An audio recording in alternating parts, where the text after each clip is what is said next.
Career gap இருக்குது. 3 வருஷமாக வேற ஒரு ஃபீல்டில் நான் ஒர்க் பண்ணிட்டேன். இப்போ நான் டிசைனுக்கு ஸ்விட்ச் பண்ணலான்னு இருக்கேன். இல்லது 3 வருஷமாக அந்த கவர்மெண்ட் எக்ஸாம்லாம் நான் ப்ரிப்பேர் பண்ணேன். இப்போ வந்து எப்படியாவது கோர் ஃபீல்டுக்குள்ளே போகணும். ஆனால் அதுவும் டிசைன்லேயே போகணும் அப்படின்னு ஆசைப்பட்றேன். இப்போ நான் போகலாமா? அதுக்கு வாய்ப்பு இருக்கா? அந்த மாதிரி போனால் கம்பெனி என்னை ஏற்றுக்குமா? ஏற்றுக்காதா? எஸ், இதையெல்லாம் நீங்கள் தெரிஞ்சுக்கிறதுக்கு இந்த வீடியோ ஸ்கிப் பண்ணாமல் ஃபுல்லாக வாட்ச் பண்ணுங்கள். சேனலை இப்போ தான் முதல் முறையாக பார்க்குறீங்க அப்படின்னா மறக்காம சேனலை சப்ஸ்கிரைப் பண்ணிட்டு பெல் ஐகானை கிளிக் பண்ணி வைங்க. அப்போ தான் நம்ம போடக்கூடிய வீடியோஸ்லாம் உங்களுக்கு நோட்டிஃபிகேஷனாக வந்து சேரும்.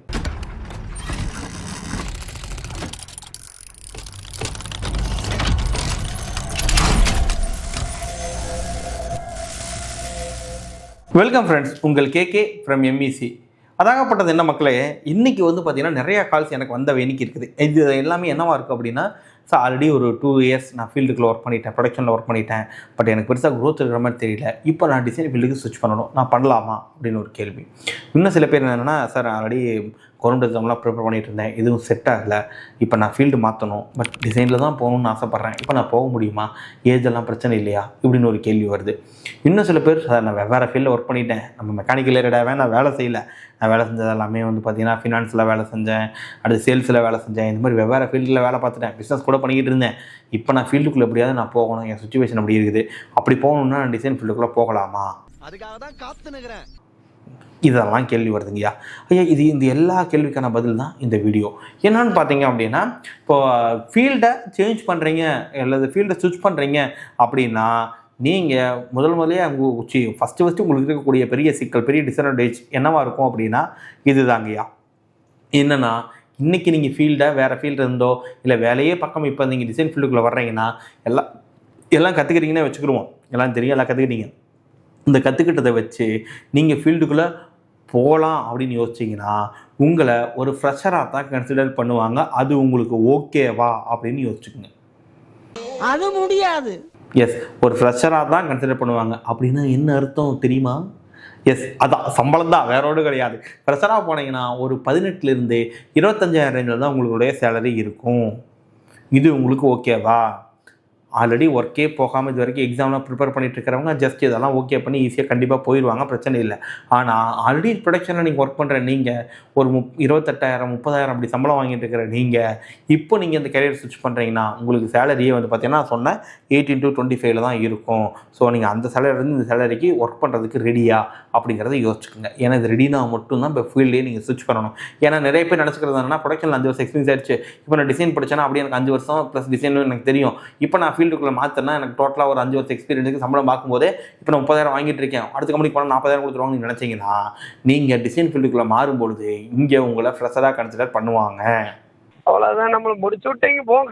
ஓகேவா? ஓகே. ஸோ ஜென்ரலாக நான் எல்லாத்துட்டையும் கேட்ட கேள்வியிலிருந்து வந்த பதிலை வச்சு நான் இந்த ஒரு ஸ்டேட்மெண்ட் எடுத்துகிட்டு வரேன். என்னென்னா, இப்போ இருந்து 3 வருஷம் கழிச்சு உங்களுக்கு கெரியர் கேப்லாம் ஆயிடுச்சு, அதெல்லாம் விட்டுருங்க. அந்த கேப்லாம் அடிச்சுட்டு இப்போ நீங்கள் டிசைன்லாம் உங்களுக்கு கற்றுக்கிட்டு நீங்கள் வேலைக்கு போயிட்டீங்க. அப்போ இருந்து ஒரு 3 வருஷம் கழிச்சு எவ்வளோ சம்பளம் வாங்கணும்னு ஆசைப்பட்றீங்க அப்படின்னு நான் கேட்கும்போது பரவாயில்ல, எனக்கு கிடைச்ச தகவல் வந்து பார்த்தீங்கன்னா ஒரு 35,000 ஒரு 45,000 ஒரு 60,000 வரைக்குமே ஆவரேஜாக சொன்னாங்க. 40 to 60 வச்சுக்கோங்க. 40,000 60,000 சம்பளம் வாங்கணும் எப்போ? 3 வருஷம் கழிச்சு. இதுதான் அவங்களுடைய எய்மாக இருக்குது. ஒரு சில பேர் 80,000 போனாங்க, பட் நான் ஆவரேஜ் எடுத்துகிட்டு வந்துருக்கீங்க உங்களுக்கு. சரியா? ஓகே. இப்போது இது எங்கிட்ட கேட்டிங்கன்னா இது எல்லாத்தையும் நீங்கள் வெறும் ஒரே வருஷத்தில் வாங்க முடியும். எஸ், 1 இயர் நீங்கள் இந்த ஃபீல்டுக்குள்ளே ஒர்க் பண்ணிங்கனாவே நீங்கள் 35,000 ஒரு 60,000 வரைக்கும் சம்பளம் வாங்க முடியும் பர் மந்த் இந்த இந்தியாவுக்குள்ளேயே, தமிழ்நாட்டுக்குள்ளேயே ஒரு டிசைன் இன்ஜினியராக போகும்போது. இது எப்படி வாத்தியாரே முடியும் அப்படின்னு கேட்டிங்கன்னா அதெல்லாம் ரகசியம், வெளியே சொல்கிறதுக்கு இல்லை. அந்த ரகசியம் என்னென்னு நீங்கள் தெரிஞ்சுக்கணுன்னா நம்பர் இருக்குது, கான்டாக்ட் பண்ணுங்கள். ஓகே. இப்போ நீங்கள் ஃபீல்டு மாற்றும் போது வந்து பார்த்தீங்க அப்படின்னா நான் சொன்ன பெரிய சிக்கலே இதுதான். பட் நீங்கள் எதுக்காக ஃபீல்டு மாற்றுறீங்க அப்படிங்கிற ஒரு காரணமும் ரொம்ப ரொம்ப முக்கியமாக இருக்குது. இப்போ ஆல்ரெடி ஒர்க்கே போகாதவங்க பிரச்சனை இல்லை, எனக்கு இதில் தான் இன்ட்ரெஸ்ட் இருக்குது அப்படின்னு போகிறாங்க.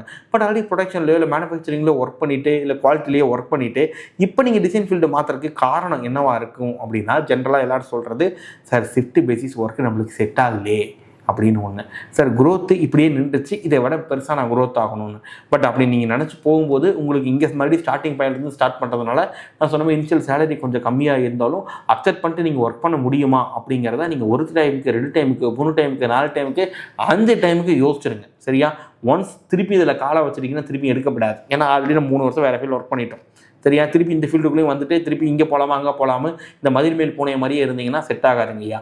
ஆக நீங்கள் வந்து பார்த்தீங்கன்னா ஃபீல்டை சேஞ்ச் பண்ணிங்கன்னா இந்த விஷயங்களை எல்லாம் கருத்தில் வைத்துக் கொள்ளுங்கள். இதெல்லாம் வச்சுட்டு சேஞ்ச் பண்ணுங்கள். ஓகே, இப்போ இந்த ஃபீல்டை சேஞ்ச் பண்ணுறதுலையும் இந்த டிசைனை தவிர வேறு ஏதாவது ஃபீல்டுக்கு நான் சேஞ்ச் பண்ணலாமா? வேறு ஏதாவது ஃபீல்டுனா லைக் நிறைய பேர் கேட்டதுன்னா சார் சேஃப்டியில் இருந்தால் போகலான்னு இருக்கேன், இந்த HVAC MEP டிசைனில் போகலான்னு இருக்கேன் அப்படிங்கிறதெல்லாம். பட் இதில் எல்லாமே என்ன சிக்கல் அப்படின்னா உங்களை ஃப்ரெஷராக கன்சிடர் பண்ணுவாங்க. அப்படி பார்த்தா டிசைன்லேயும் ஃப்ரெஷராக கன்சிடர் பண்ணாங்க அப்படின்னா எஸ், ஆனால் ஒரே வருஷத்துல 35,000 45,000 சம்பளம் ஈஸியாக போக முடியும் அப்படிங்கிறத நான் சொன்னேன். அதுக்கான வழி என்னங்கிறத நீங்கள் தெரிஞ்சுக்கிறதுக்கு, அந்த சீக்கிரட்டை தெரிஞ்சுக்கிறதுக்கு நீங்கள் காண்டாக்ட் பண்ணால் மட்டும்தான் நீங்கள் தெரிஞ்சுக்க முடியும்.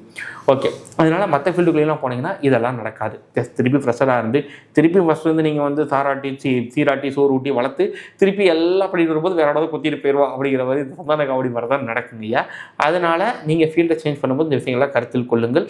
இதில் உங்களுக்கு ஏதாவது சந்தேகம் இருக்குது, இப்போ நீங்கள் மாற்றலாமா இல்லையா, உங்கள் ஏஜ் ஃபேக்டர் இதுக்கு ஒத்து வருமா இல்லையா, உங்களுடைய நாலேஜ் இதுக்கு ஒத்து வருமா இல்லையா அப்படிங்கிறதெல்லாம் நீங்கள் தெரிஞ்சுக்கிறதுக்கு கீழே சொன்ன நம்பர் வச்சுருக்கேன். அந்த நம்பருக்கு டேரெக்டாக கால் பண்ணுங்கள். அல்லது வாட்ஸ்அப் இருக்கும், வாட்ஸ்அப்பில் நீங்கள் டேரெக்டாக மெசேஜ் பண்ணலாம். அல்லது ஒரு லிங்க் எனக்கு ஒரு லிங்க் ஒன்று வச்சுருக்கேன், அந்த எங்கே லிங்க்கை ஃபில் பண்ணிங்கன்னா நாங்களே உங்களுக்கு கால் பண்ணி கைடும் பண்ணுவோம். அல்லது நேரில் வரணும்னு நினச்சிங்கன்னா நம்ம இன்ஸ்டியூட் கோயம்புத்தூர் அண்ட் சென்னையில் லொக்கேட் ஆகிருக்குது. கோயம்புத்தூரில் அவினாசி ரோட்டில் தொட்டிப்பாளையம் பிரிவிலையும், அல்லது சென்னையில் அம்பத்தூர் எஸ்டேட்டில் ஐமோ டவர்ஸ்லையும் இருக்குது.